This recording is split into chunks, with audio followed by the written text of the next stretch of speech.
Hello hi అందరికీ నమస్కారం. Welcome to Suma YouTube channel. ఈ వీడియోలో నేను మీకు కంది పచ్చడి ఎలా తయారు చేయాలో చూపించబోతున్నాను. ముందుగా ఒక బాండీలో కొంచెం ఆయిల్ వేసుకొని ఆయిల్ హీట్ అయిన తర్వాత మనం దాంట్లోకి కొంచెం కందిపప్పుని యాడ్ చేసుకోవాలి.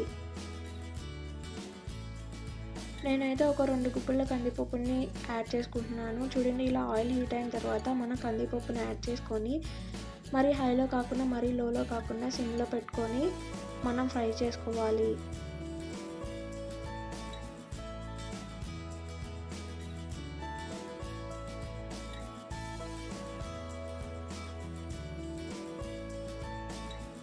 చూడండి, ఇలా గోల్డెన్ బ్రౌన్ కలర్ వచ్చేంత వరకు మనం కందిపప్పును ఫ్రై చేసుకొని ఒక ప్లేట్లోకి తీసుకోవాలి.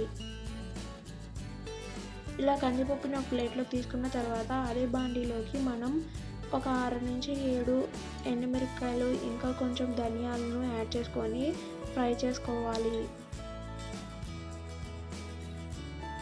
ఇవి కొంచెం ఫ్రై అవుతుండగానే దాంట్లోకి మనం తిరువాత దినుసులు కూడా యాడ్ చేసేసుకొని మొత్తం బాగా వేపుకోవాలి.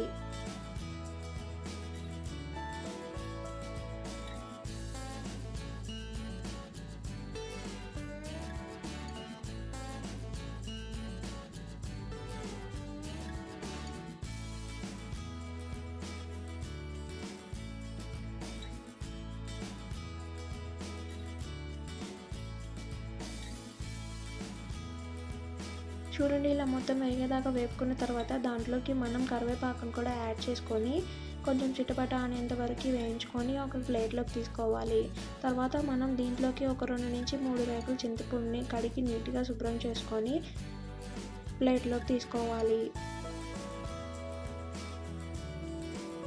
తర్వాత దీంట్లోకి ఒక స్పూన్ కల్లుప్పుని యాడ్ చేసుకోవాలి. కల్లుప్పు లేని వాళ్ళు మామూలు సాల్ట్ని కూడా యాడ్ చేసుకోవచ్చు.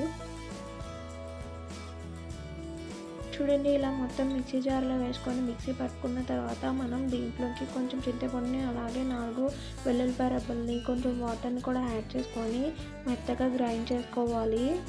ఇలా మొత్తం గ్రైండ్ చేసుకున్న తర్వాత ఒక బాండీలో కొంచెం ఆయిల్ని యాడ్ చేసుకొని దాంట్లోకి ఒక 2 ఎండుమిరపకాయలు తుంచుకొని వేసుకోవాలి. ఇవి కొంచెం ఫ్రై అయిపోయాక దాంట్లోకి మనం కొంచెం తిరువాత దినుసులు అలాగే కరివేపాకును కూడా యాడ్ చేసుకొని మనం ముందుగా రెడీ చేసి పెట్టుకున్న దాంట్లోకి మనం దీన్ని యాడ్ చేసేసుకోవాలి. ఇలా మనం తిరుమాతని మనం ముందుగా రెడీ చేసి పెట్టుకున్న కంది పచ్చడిలోకి యాడ్ చేసుకొని బాగా కలుపుకొని దించి సర్వ్ చేసుకుంటే ఎంతో రుచికరమైన కందిపప్పు పచ్చడి రెడీ అయిపోతుంది.